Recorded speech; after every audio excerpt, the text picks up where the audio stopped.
basis of it is you only really need 7 to 14 days of consecutive heat training days.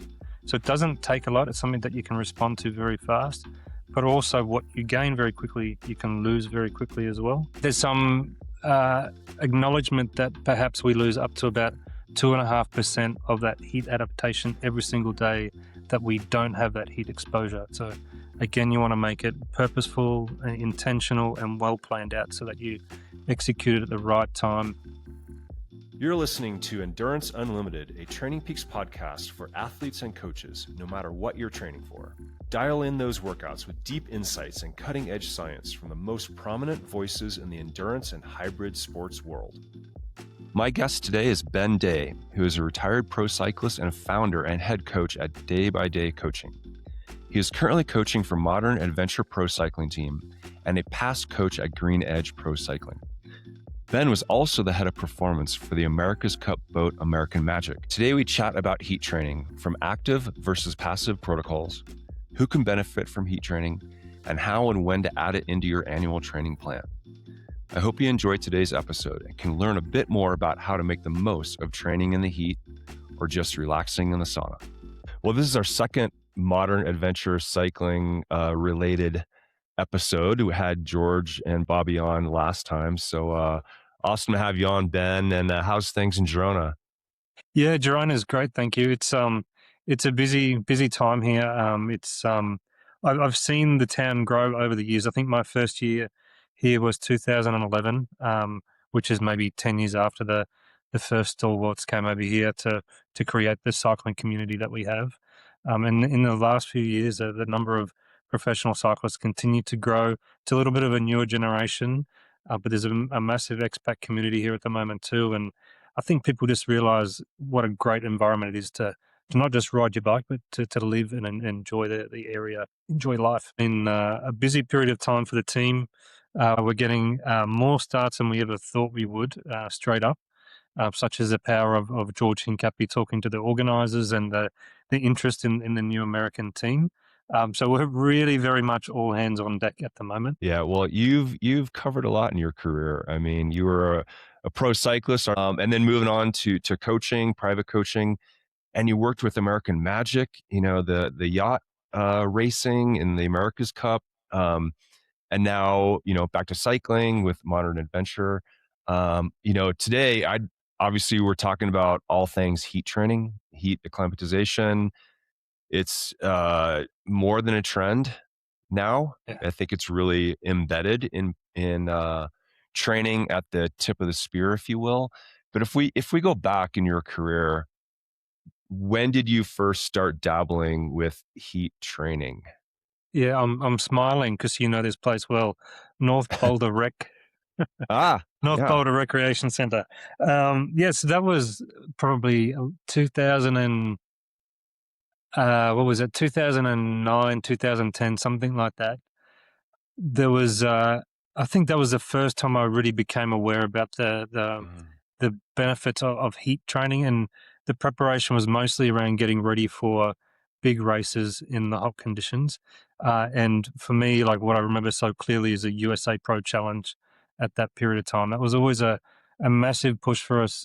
As you remember, it was such an amazing race. The crowds were spectacular, and it was something that was really easy to get motivated for as an athlete. So we really invested in our preparation, and just knowing how hot and baking the sun can be there at high altitude.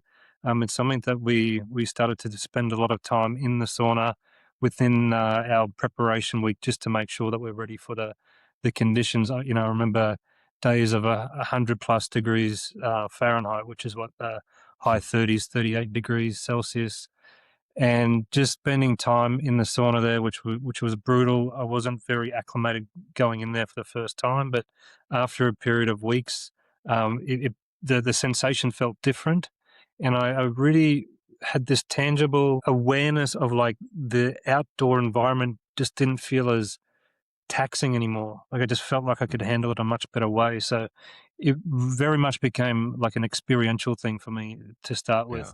And I believe at that time, Dr. Alan Lim was doing a lot of research with Armstrong in the heat chambers, and I think a lot of the research, and there was a lot of media and discussion about the effects of the positive effects of using heat at that stage. And I think that's part of the reason why we really started to adopt it and put it into our preparation. It really was something that was really important.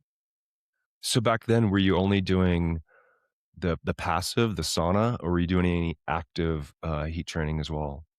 Well, the active heat training was being out there in the middle of the day Okay. training The natural. on the hot days. Yeah. So I remember, you're from Boulder, you know it well, and we'd have that 4 or 5 or 6 days throughout the summer that were above 100 degrees Fahrenheit. So that's heat acclimation as well, right? Like that's actually something positive for us to use in order to get ready for the racing environment that we had coming up. So, but other than that, that was the only thing I really did was to jump into the sauna after the training sessions, or to go out there and train in the hot environment themselves. I never did like jump on the trainer, wear a paint suit, which maybe we'll talk about that later, but that's something that people adopt now is, a stick on a full body length paint suit, jump on the trainer, no fans, and then they just do a session to really invoke that heat and that sweat response.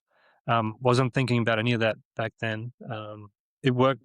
It worked well. I think there are different ways of approaching this, and I think the most important thing for any individual athlete to decide is like what best fits into their logistics, and also what is the most appropriate for their race coming up. There is some variability in the way that we can approach this with similar results. Yeah. Well, how prevalent is this now? I mean, you live and breathe within the world of pro cycling. Maybe you were dabbling in it. It sounds like 15 years ago, but how prevalent is this as a actual training intervention now these days? It really is. It's absolutely something that's always part of the conversation. It may not be the first thing, like the bread and butter is still getting the workload done that you need for your preparation. Think about this more of a very important marginal gain. So it's worth using once the rest of your preparation is sort of on track and on song. Early in the year, when we're looking at our aerobic foundations for the athletes and preparing for the year, it's not something that is so important to use. And a lot of that is because we're thinking about what the calendar looks like, and we don't have too many hot races early on. But again, there's individuality in this.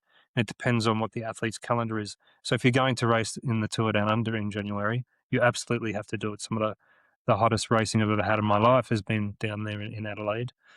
Got some stories about that one back before the extreme weather protocol was introduced. Yeah. So that's something to get ready for, and also the races over in the Middle East, which aren't terribly hot. They're generally about 25 degrees Celsius, maybe 80 degrees Fahrenheit. But it is a big jump up from the winter environments that we've been training in before we get to those races. So early on, it is only something that we really start to bring into somebody's program if they have a calendar that looks like that. As the season goes on, once we get to sort of like the April period of time, we're going to start to come into these races that are going to have that first day of that heat exposure that you're just not quite ready for. Um, I remember you go to these races like in that month of April, you have that day where the sun is out, you feel a lot more heat in the environment, and you just see everybody's jerseys are like salt stained as their body goes through this like heat shock of like experiencing that for the first time.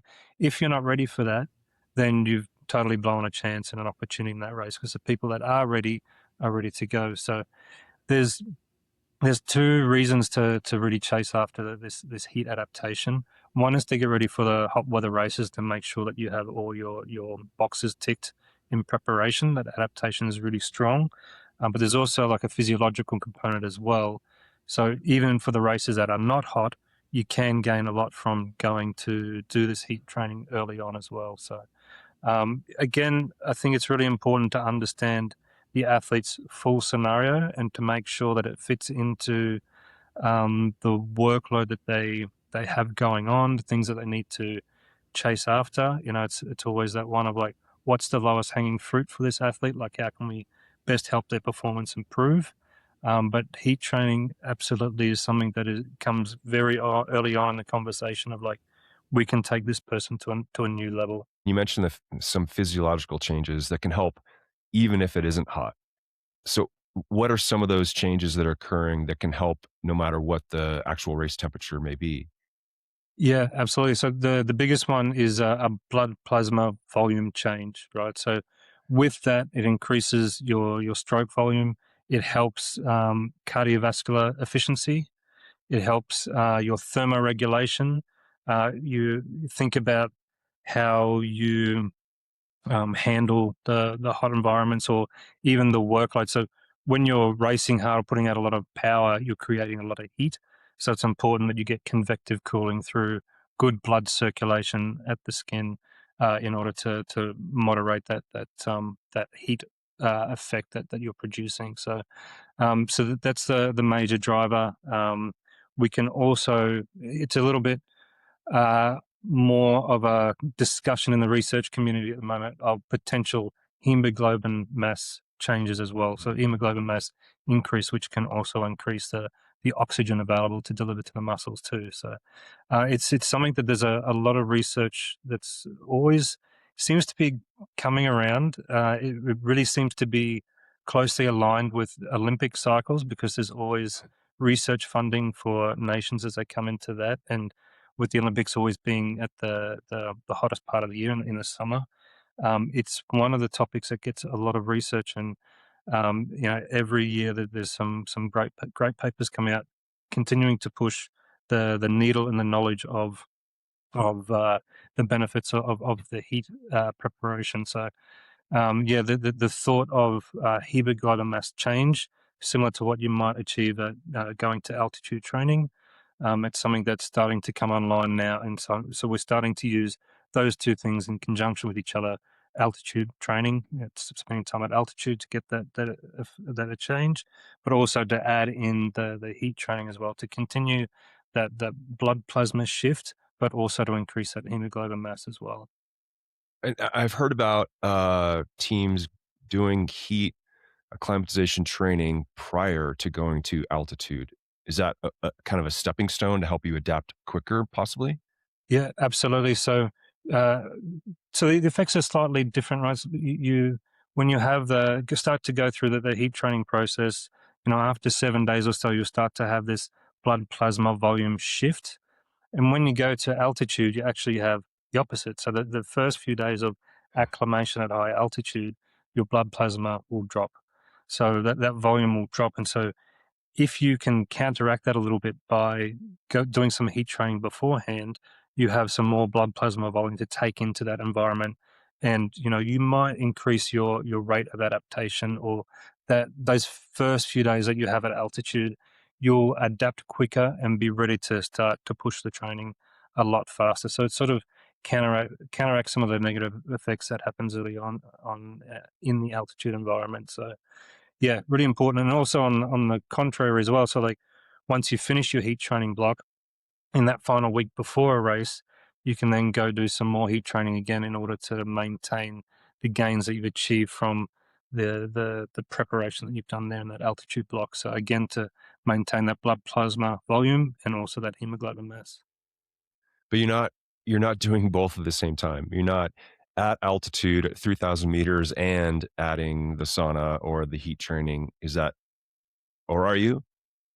Yeah, and I think right. It's an interesting conversation, and again, nothing in this world is black and white, so I'd hate Yeah. to paint it that way.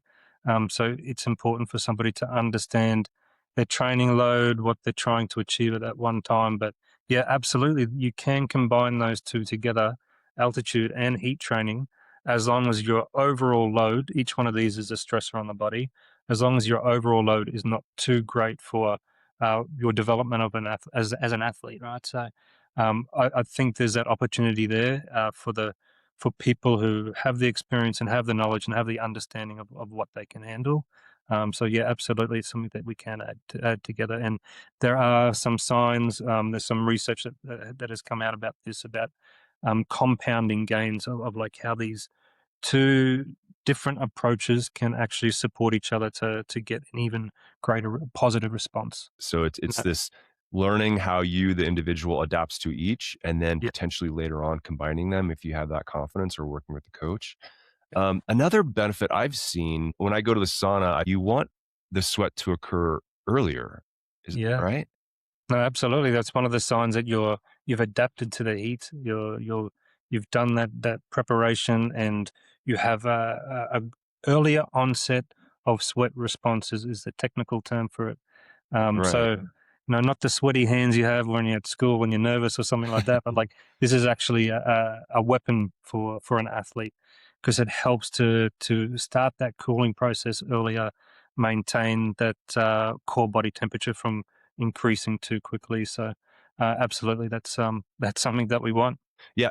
So who could benefit from heat training? I mean, are we talking all athletes, masters athletes that are training at least 12 hours a week?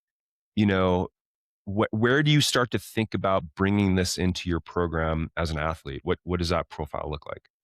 Yeah, that's a great question. In reality, everybody could gain from it for sure, but you have to again look at that individual's situation. Like if they have a really busy job and they're only getting 6 hours on the bike a week because they just don't have any more time to put to it. If you were to choose to spend then 30 or 40 minutes in the sauna twice a week, you're taking away from your time on the bike, which is a bit more specific to the preparation. So for somebody like that, I think it's a little bit of a luxury that you can't really afford. But where there is availability to find the time to do it and they're getting enough hours on the bike and it's something that you can stack onto the training load that you already have, absolutely everybody can benefit from it. You'll have some people that respond better than others. You'll have people that have grown up in a hot environment their whole lives, and they might not gain as much from it because their ceiling they're closer to their ceiling already. And so I feel like if you have the interest in it, if you feel like you have some scope to add another stress to your training process, then it's absolutely something that you should entertain, but do it with caution. More is not always better. A little bit of exposure goes a very long way. And so there's definitely some advanced modalities of heat training. And if you push it a little bit too hard, the consequences or the downsides of that are much, much greater than the upsides of getting that exposure. So um, do it with caution. More is not better. Really feel into that discomfort. When you're feeling that discomfort, spend a little bit of time there, but not too much. Yeah, I'd like to get into protocols, but before that, if you're building out an annual training plan for somebody, Yep. where would you start to place heat training in? Is it always anchored to the hot races? Is it best to start in December in a transition phase before you go into a base phase and it's easier to maintain throughout the year? What are your thoughts around building into an annual plan? If I'm looking at an advanced athlete, so somebody that I've worked with for a period of time, they have all the time in the world to train and get their preparation done. I absolutely would first focus on those hot races and make sure that we have the heat acclimation taken care of before we get to those hot races.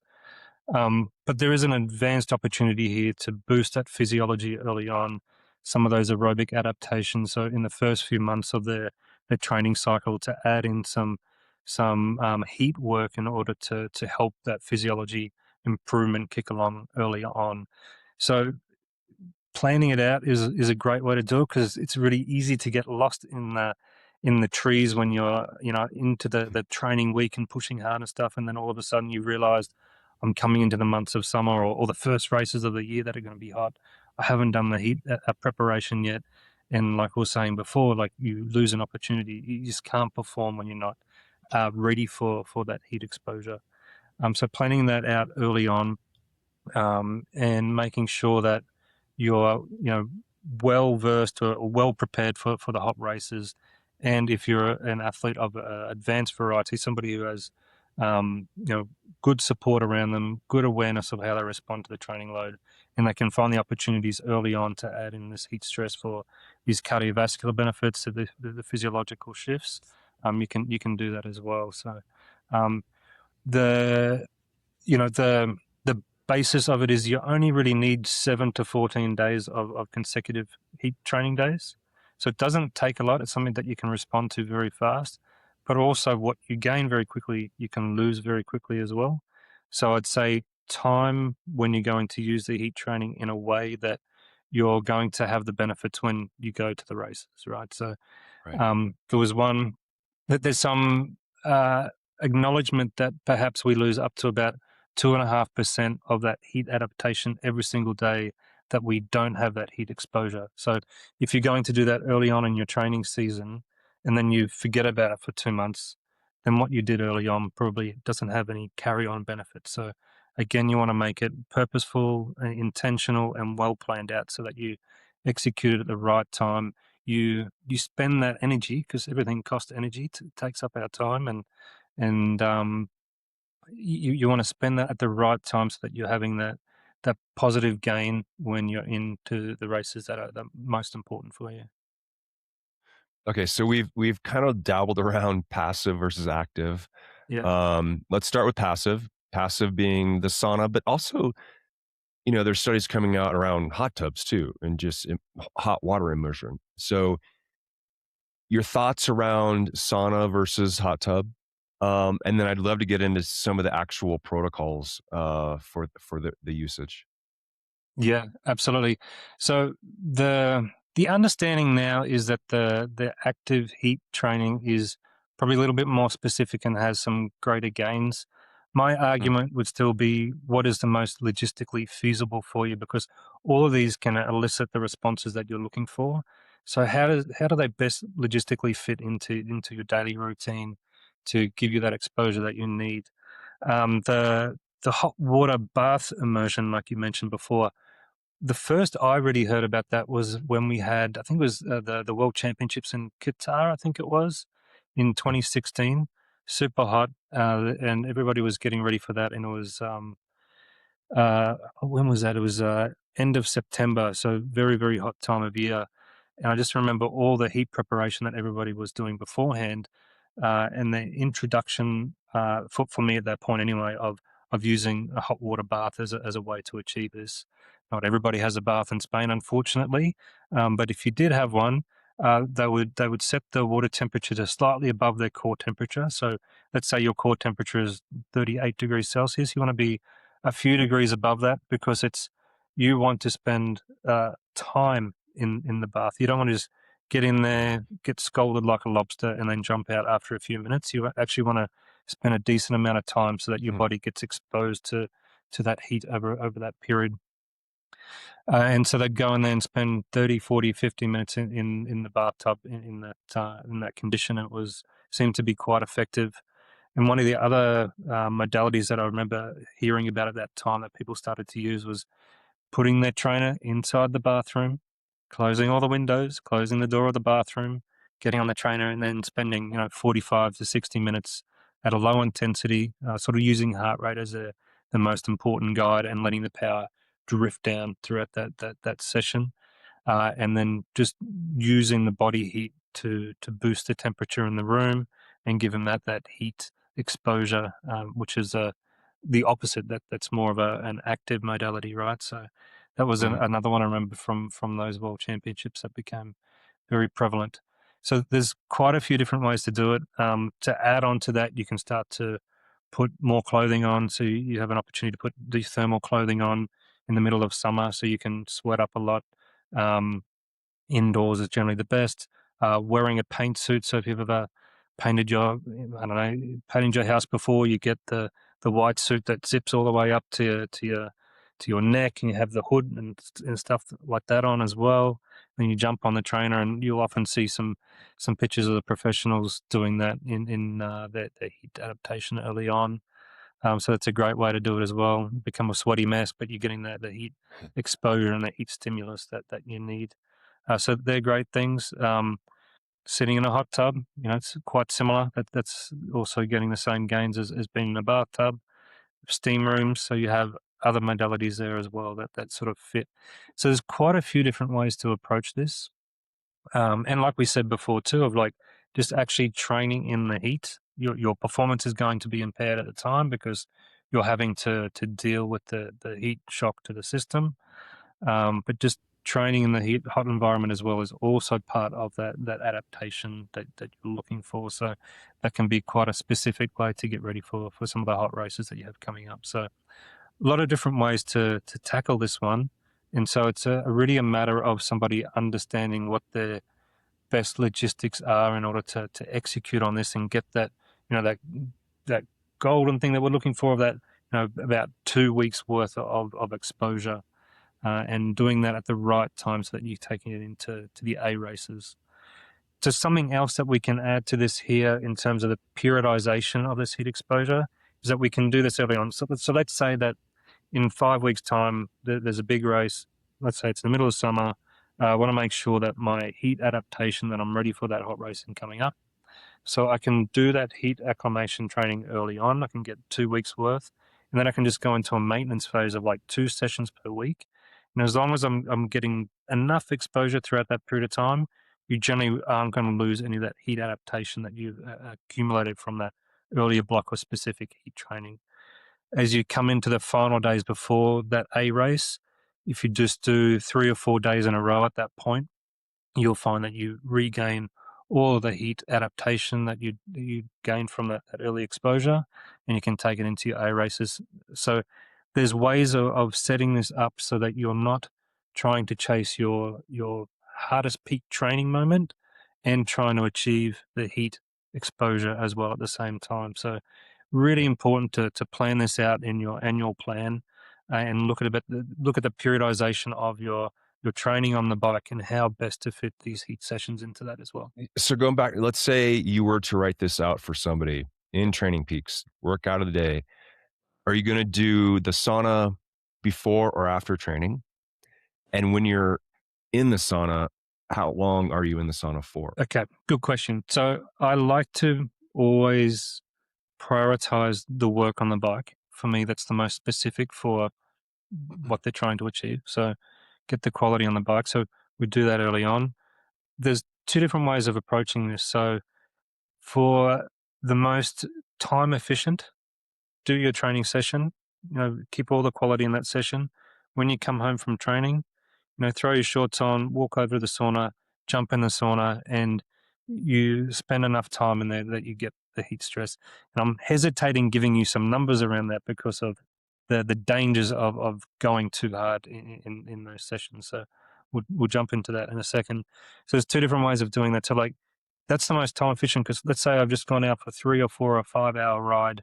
You're in the sun, your core temperature is already high. You get home, you jump into the sauna straight away because your core temperature is already elevated to that critical junction that you're looking for, or the time that we want to spend at this particular temperature. You get there much faster. Whereas if you go into the sauna early in the morning, your core temperature is quite low when you start, and therefore you're going to need more time to come up to that working temperature that we're looking for that heat exposure. So it's still effective, but it's not as time efficient, right?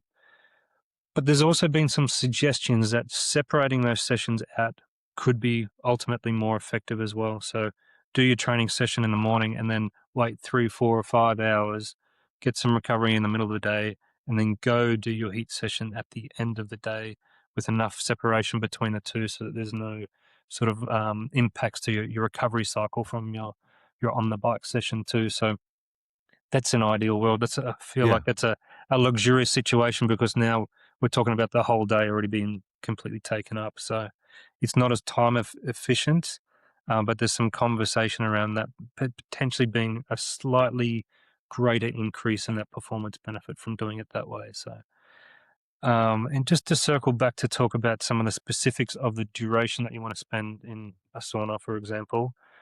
The hesitation there is that, again, it's really easy to overdo it. I hate to tell somebody, I need you to spend 20 minutes in the sauna or 25 minutes in the sauna, because if that sauna is really hot on that day, if the athlete is not being aware of how they're feeling, they can push too hard, and the negative consequences are much, much greater than the positive benefits, like we mentioned earlier. So to simplify it a little bit, go in there, spend 15 minutes in there, jump out for 5 minutes, wait for 5 minutes, don't get in the water, don't cool down throughout that period of time, then go back in the sauna again. And what you're looking for is this discomfort situation, like this really uncomfortable feeling of like my heart rate feels like it's coming up to more of like a zone 2 range, and it's starting to become quite uncomfortable to be in there. At that stage, I say spend 5 minutes there. After 5 minutes, come out, go into your recovery protocol, make sure you're rehydrating and getting back on top of your recovery needed for the following day, and you've had enough exposure. More is not better. So really take it with caution, one step at a time. Be very mindful about how you're feeling in there, and just be really conscious that you can do some damage to your health if you push a little bit too hard. Endurance athletes, right, we're really good about pushing hard. And this is one of those ones of like some good exposure is great, and too much exposure is definitely not, or more exposure is definitely not a better result. Yeah, the consistency is probably the biggest factor in it, like that daily use in the first 2 weeks. Yeah, absolutely. So, yeah. So if we jump over to the active side of things, so active heat training, I assume most of your protocol is someone finishes their training, they have the trainer set up inside already, they go from there. What does that look like in terms of like the active heat training protocol? Here is a time efficiency golden nugget for you. Have your time trial bike set up on your trainer. We generally don't spend enough time on the time trial bike in the position. Have that set up on the trainer so that when you get home from your road ride, all the doors are still closed, the place, the air conditioning's not on, just jump off your road bike, core temperature's already elevated. Don't take your clothing off, just jump straight on the bike, don't turn the fans on, and spend, another 45 minutes or so uh, getting used to the TT position, or spending time in the TT position. But because you're not having any of that convective cooling from the fans being on, you still have all your clothing on, your core temperature is starting to rise, and you're getting the heat training benefits that we're looking for as well. So here we're getting to hit a couple of birds with one stone, right? So it's a little trick that we use especially with guys that need to spend time on their TT bike as well. So so that's a great way of doing it. The guidance there, we want to look for an intensity early on before they've got really hot. It's around that zone 2 heart rate. So I'd say let heart rate really be your guide here. And you want to look to maintain that heart rate throughout that session and let the power drop down.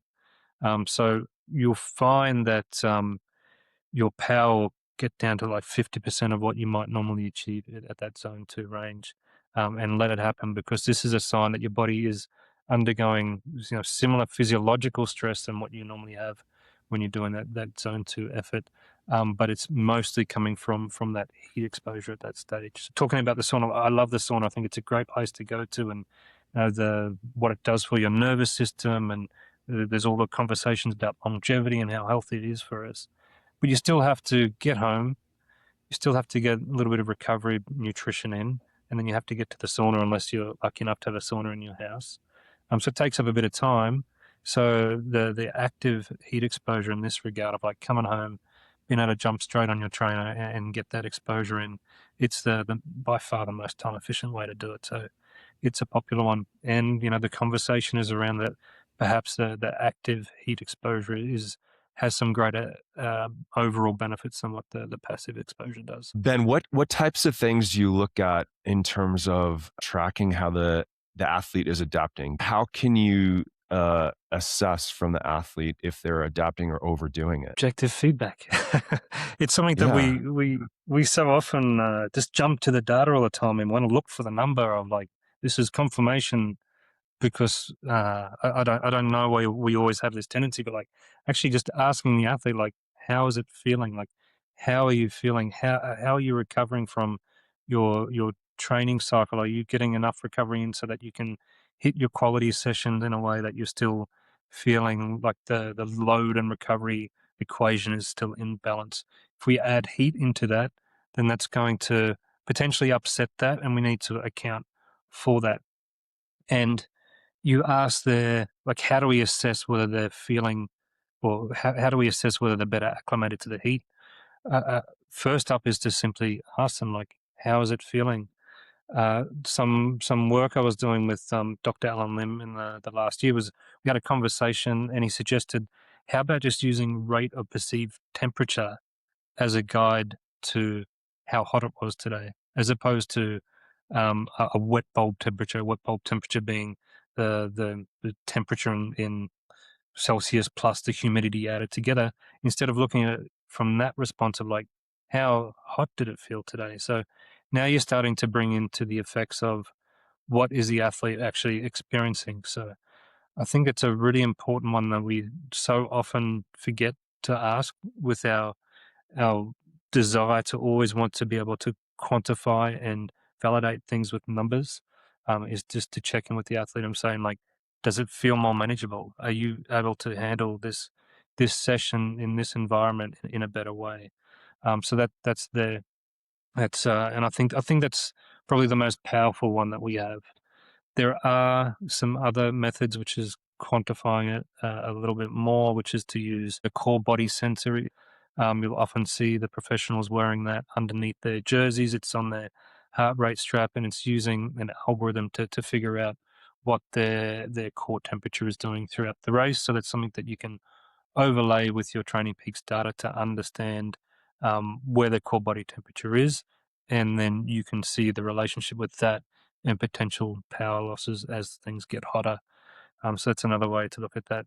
Um, you know, jumping down the scientific research path, that's where we start to think about swallowing ingestible thermometers, end up in the stomach, and then you grab basically a sensor to be able to figure out what the body's temperature is during the session as well. So that's another way to be able to validate this knowledge. But I think the most practical thing with what we do with our athletes is just to check in, be mindful of what they're experiencing in training in terms of what was the temperature today, and then checking in of like, how did the session feel? How did it feel to attain the numbers that you attained today? Did it feel hot? Are you feeling like that your body overheating is what's stopping you from achieving your best performance? So yeah, we so often get lost in the numbers without checking in with the athlete and making sure that we're getting that feedback from them, because they're the best guides. So, I definitely really encourage that. Well, I think it also is educational to the athlete if they see like, oh, I'm in this paint suit and I'm riding for 45 minutes. I'm in zone 2 heart rate, but I'm 50% of my zone 2 power. That's educational. So noticing how your heart rate is up and your power is down. Some days your power is up and your heart rate is down, right? So, educating the athlete and to like what lessons can be taken from that. Now they get more confidence going into that hot race possibly. There's what you want from your athlete is to get this like triangular viewpoint of the different metrics, right? So you have Right. Power's been the biggest driver for us in the last couple of decades, and we're so lucky to have that in the sport of cycling, because it's such a great way to quantify work. But it doesn't take into account all the physiological mechanisms that are happening within the body. So making sure that you have your heart rate strap on, because those two correlations, power and heart rate, tell us so much as well. And the Mm-hmm. third part of that is that subjective feedback. How did it feel? What did you feel? What were your sensations? How did your subjective feedback, how did those sensations relate to the power that you put out today versus yesterday or last week? What about your heart rate? Your heart rate was very high, but it felt easy, or start to triangulate what's happening in any situation by being really mindful of those three metrics. Power, great, love it. It's something that we've, especially TrainingPeaks, we've revolutionized the sport by us being able to use that as a metric. But overlaying that with heart rate, something that we've we've done, and some people forget to use that strap, because it's so important to have that as a correlation and that subjective feedback. Use the comment sections, guys. Like, please fill out your feedback Right. of like how the session feels, because that gives us the context to that power that you just produced, or why your heart rate might be doing what it's doing today. It's so important. It's something that I harp on about all the time with the athletes, and it's an easy one to forget because people, the numbers are motivating, but the human body is so incredibly complex. I really encourage people to learn their body, understand their sensations, articulate what those sensations are, because that information for a coach is so powerful. Yeah. I mean, you mentioned core body temperature. We're certainly compatible with that in a couple different ways, I should mention. Within TrainingPeaks, we now have Analyze 360. Yeah. So any data that's in the .fit file, core is one of them. So the body temperature, we actually have the channel now to show you those changes second by second within the training itself, but also within TrainingPeaks Virtual. We show dynamically live. You can add that to your screen so you can track that as well. Again, like we talk about the overlays of data, being able to Right. use TrainingPeaks 360 to be able to overlay where that core temperature is over the power that they're producing at that time. We want to spend a certain amount of time at that heat training zone, like you just mentioned, to elicit this heat adaptation response. So again, it's like the 30 minutes that we're going to spend in the sauna, it's the same thing. The 45 minutes that we're going to do on the trainer, it's the same thing. We want to bring our core temperature up to a range that's uncomfortable, but it's not getting into it's stressful, a state of stress, but it's not a state of distress. We don't want to go that far because then the body starts to protect itself and shut down a little bit. Right. So we want to be in this state of stress. We want it to feel hot, but still manageable somewhat. And then we want to spend time there. And that accumulation of that time in that heat range is what elicits the heat adaptation response that we're looking for. So think about it in that regard. We look at training load, training intensity, or that stress that we feel from training as the volume multiplied by intensity. Same thing with this heat exposure, right? So you want to work within this heat range that's safe and comfortable. The body is still in a situation where it can respond and adapt, and you want to spend time there. Don't push it any harder. Sit in that zone, spend time there, accumulate that time there, and that's what gives us the heat adaptation that we're looking for. It really is. To circle back in this conversation, way back at the beginning, should everybody be doing it? Potentially not, but it is a really easy way to get some really great benefits, and it's not particularly hard. You just need to devote a little bit of time to it, and after just a few weeks, you can really gain some great benefits from it. So, if you're curious about it, if it's something that you feel like you can add into your training periodization, I'd really encourage you to get the information, understand how logistically best to fit it into your training process, and really give it a go because there's some easy gains to make there. Well, finally, how do the athletes respond to it mentally? Do they look forward to it? Is it drudgery? What's that response like from your athletes on the team? Yeah, that's a good one. Endurance athletes are really motivated, and they're really motivated to chase gains. Look for Mm. that progression in their performances, and there's a really beneficial process right in front of them of just executing this and sort of getting up to another level, which early on was like, oh, I'm doing this and nobody else is, so I can get a leg up on the competition. But now I feel like the pressure's changed a little bit because mostly everybody's doing it. So if you're not doing it, then you're leaving a little bit left on the table, which is not ideal. Mm. But I know guys that have really enjoyed their time in the sauna to the point of like they have a sauna in the backyard and something that they, it's just a very nice reset, central nervous reset that's always there and available to them. So I think the sauna side of it seems to be a little bit more enjoyable. Jumping into a paint suit and onto your trainer, probably less enjoyable, but for Right. people that are really self-motivated to have success in the races, it's I don't have to really encourage them too much to do it. They see it as a necessity. So Yeah. yeah, it's been pretty well adopted. I haven't had too many people push back on it at all. Bonus on the sauna I found is better sleep. Having it in the evening, and then I Yeah. sleep so well after it. as long as it's not too late where your core temperature's elevated for too long, right? So again, I think it's important to be mindful of how it's affecting you, but that's cool. So do you have one at home? No. Okay. Go to a club occasionally, Yeah. take advantage of it there. So it's not that easy, but it definitely has been beneficial for sure. So yeah, nice. No, I love it. I think it's well, with the Nordic countries like, Sweden, Finland, Norway, like this is a part of life for them. And I think that they have some great research coming out about the longevity longevity increases from using sauna as a daily practice. So it sounds like a pretty good way to live.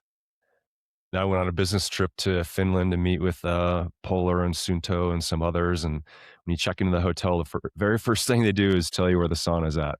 That was the meeting room. Yeah. Awesome. Hey, thanks for the insights, Ben. Hopefully people can take advantage. I think, main takeaway is consistency more than the total volume. Yeah. And don't overdo it. Don't overdo it. Just to summarize it all and to add one little bit as well, I think, is, you only really need 7 to 14 days of good quality heat training in a 2 to 3 block window, and you really gain all the benefits that we're looking for there.